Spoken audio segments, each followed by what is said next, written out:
নমস্কাৰ, স্বাস্থ্য সম্পৰ্কীয় অন্য এটা ভিডিঅ'লৈ আপোনালোকক স্বাগতম জনাইছোঁ। আজি আপোনালোকৰ আগত আলোচনা কৰিবলৈ লৈ আহিছোঁ লিভাৰৰ বিষয়ে। লিভাৰ ভালে ৰাখিবলৈ কি কি খাদ্য খাব লাগে এই বিষয়ে আজি ভিডিঅ'টিত আলোচনা কৰিম। লিভাৰ মানৱ দেহৰ এটা গুৰুত্বপূৰ্ণ অংগ। অস্বাস্থ্যকৰ জীৱন যাপন আৰু বিভিন্ন ধৰণৰ খাদ্য গ্ৰহণ কৰাৰ বাবে আমাৰ লিভাৰটোৰ ওপৰত বেয়া প্ৰভাৱ পৰে। এই লিভাৰটো বেয়া হ'লেই আমাৰ শৰীৰৰ বিভিন্ন ধৰণৰ সমস্যাৰ সৃষ্টি হ'ব পাৰে। যেনে ধৰণক শৰীৰৰ ওজন বৃদ্ধি হ'ব পাৰে, অলপ পৰিশ্ৰম কৰিলে আমাৰ ভাগৰ লাগিব পাৰে, বদ হজম হ'ব পাৰে, আমাৰ খাদ্য ভালে হজম নোহোৱা, দেহত এলাৰ্জি হ'ব পাৰে বা খৰখজুৱতি এনেকুৱা ধৰণৰ সমস্যাৰ আমাৰ সৃষ্টি হ'ব পাৰে। লিভাৰৰ অসুস্থতাৰ বাবে আৰু অন্যান্য ধৰণৰ আমাৰ সমস্যাৰ সৃষ্টি হ'ব পাৰে। গতিকে আমি আমাৰ লিভাৰটো যদি সুস্থভাৱে ৰাখোঁ তেনেহ'লে আমাৰ শৰীৰৰ বিভিন্ন ধৰণৰ সমস্যাৰ পৰা আমি উপশম লাভ কৰিম।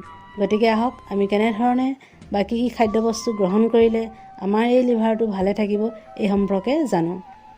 গতিকে আজি আপোনালোকক ক'ম কেইবিধমান খাদ্যৰ বিষয়ে যিবোৰ গ্ৰহণ কৰি আপোনালোকৰ লিভাৰটো ভালে ৰখাত সহায় হয়। প্ৰথমতে কৈছোঁ নেমু টেঙাৰ বিষয়ে। নিয়মিত নেমু খাব লাগে। নেমুত এণ্টিঅক্সিডেণ্ট থাকে, লগতে নেমুত থকা ডিলেমনেন উপাদান আৰু এণ্টিঅক্সিডেণ্ট লিভাৰৰ এনজাইম সক্ৰিয় কৰি লিভাৰত জমা হোৱা টক্সিন বাহিৰ কৰে আৰু লিভাৰটোক সক্ৰিয় কৰি স্বাভাৱিকভাৱে কাম কাজ চলাই নিয়াত সহায় কৰে। গতিকে দিনটোৰ এবাৰ হ'লেও আপোনালোকে নেমু বা নেমু পানী খোৱাৰ অভ্যাস কৰক। আপোনালোকৰ এই লিভাৰজনিত যদি সমস্যা হৈছে তেতিয়াহ'লে প্ৰতিদিনে এটাকৈ আপেল খোৱাৰ অভ্যাস কৰক। আপেলে লিভাৰ ভালে ৰখাত গুৰুত্বপূৰ্ণ ভূমিকা গ্ৰহণ কৰে। আপেলত থকা পেক্টিন, ফাইবাৰে খাদ্যনলীত থকা টক্সিন আৰু তেজত থকা কলেষ্ট্ৰল নিয়ন্ত্ৰণ কৰাৰ লগতে লিভাৰটোকো সুস্থ ৰখাত সহায় কৰে। আপেলত আৰু এবিধ অতি মূল্যৱান উপাদান মেলিক এচিড থাকে, যি প্ৰাকৃতিকভাৱে তেজৰ পৰা কলেষ্ট্ৰল নামৰ বেয়া চৰ্বি দূৰ কৰাত সহায় কৰে। গতিকে আপোনালোকে প্ৰতিদিনে এটাকৈ আপেল খাওক। 3 নম্বৰতে হ'ল নহৰু। লিভাৰ ভালে ৰখাত এক উৎকৃষ্ট খাদ্য হ'ল নহৰু।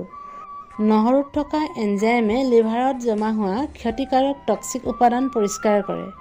ইয়াত থকা চেলেনিয়াম উপাদানেও লিভাৰৰ পৰিষ্কাৰ কৰে আৰু ক্ষতিকাৰক টক্সিক উপাদানৰ পৰা লিভাৰটোক ৰক্ষা কৰে। গতিকে দিনটোত 2-3 ফুটা নহৰু খোৱাৰ অভ্যাস কৰক। 4 নম্বৰতে কওঁ গ্ৰীণ টিৰ কথা।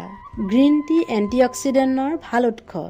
গ্ৰীণ টিত ফলিফেন নামৰ এক গুৰুত্বপূৰ্ণ উপাদান থাকে, যি শৰীৰৰ পৰা দূষিত আৱৰ্জনাৰ বাহিৰ কৰি লিভাৰটোক ভালে থকাত সহায় কৰে। গতিকে দিনটোত আপোনালোকে 2-3 কাপ গ্ৰীণ টি খোৱাৰ অভ্যাস কৰক আৰু আপোনালোকৰ এই লিভাৰ সুস্থ ৰখাত সহায় হ'ব। 4 নম্বৰতে কওঁ বাদামৰ কথা। বাদাম ভিটামিন ইৰ ভাল উৎস। গতিকে বাদামে লিভাৰত চৰ্বি জমা হোৱাত বাধা প্ৰদান কৰে। গতিকে নিয়মিত সঠিক পৰিমাণে আপোনালোকে বাদাম খাব পাৰে। 5 নম্বৰতে কওঁ আঙুৰ। আঙুৰে শৰীৰত এণ্টিঅক্সিডেণ্টৰ মাত্ৰা বঢ়াই ৰোগ প্ৰতিৰোধী ক্ষমতা বৃদ্ধি কৰে আৰু লিভাৰৰ কাৰ্যক্ষমতা বৃদ্ধি কৰে। গতিকে আপোনালোকে প্ৰতিদিনে আঙুৰ খোৱাৰ অভ্যাস কৰক আৰু আপোনালোকৰ লিভাৰটো সুস্থ সবল কৰি ৰখাত সহায় কৰক। ইয়াৰ উপৰিও আপোনালোকে প্ৰতিদিনে 1 চামুচকৈ অলিভ অইল খাব পাৰে। এই অলিভ অইল খালেও লিভাৰ ভালে ৰখাত সহায় হয়।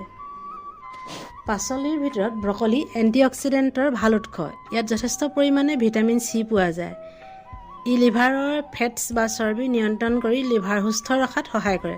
গতিকে ই আমাৰ শৰীৰক পৰিপুষ্টি প্ৰদান কৰি শক্তি যোগান ধৰে। গতিকে আপোনালোকে আপোনালোকৰ খাদ্যাভ্যাসত এই ব্ৰকলি পাচলিবিধ অন্তৰ্ভুক্ত কৰক। আপোনালোকৰ লিভাৰ ভালে ৰখাত সহায় কৰক। তদুপৰিও আপোনালোকে লিভাৰটো ভালে ৰাখিবলৈ দৈনন্দিন আপোনালোকে টেঙা দৈ, তেতেলী টেঙা, মৌচুমী আম, কল, কমলা, অমিতা, ডালিম, মধুৰি, আমলখি, শিলিখা আদি ফল আৰু সেউজীয়া শাক পাচলি, কলমৌ, মৰিচা, মাটিকান্দুৰি, ভেদাইলতা, মধুসোলেং, চেংমৰা, টেঙামৰা, পালেং শাক আৰু ওলকবি, কলপচলা, তিয়ঁহ, বন্ধাকবি, বিন, ৰাজমাহ আদি এনেকুৱা ধৰণৰ খাদ্যবোৰ আপোনালোকে খাব পাৰে। এনেধৰণে যদি আপোনালোকে খোৱা বোৱাৰ প্ৰতি যত্ন লয়, এনেধৰণৰ আপোনালোকে উপযুক্ত আহাৰ গ্ৰহণ কৰে, তেতিয়াহ'লে আপোনালোকৰ এই লিভাৰটো সদায় সুস্থ সবল হৈ থাকিব। গতিকে ভিডিঅ'টি আজিলৈ ইমানতে সামৰণি মাৰিছোঁ। এনেধৰণৰ নতুন নতুন ভিডিঅ' পাই থাকিবলৈ আপোনালোকে চেনেলটি ছাবস্ক্ৰাইব কৰিব আৰু আপোনালোকৰ বন্ধুবৰ্গলৈ শ্বেয়াৰ কৰিব। ধন্যবাদ।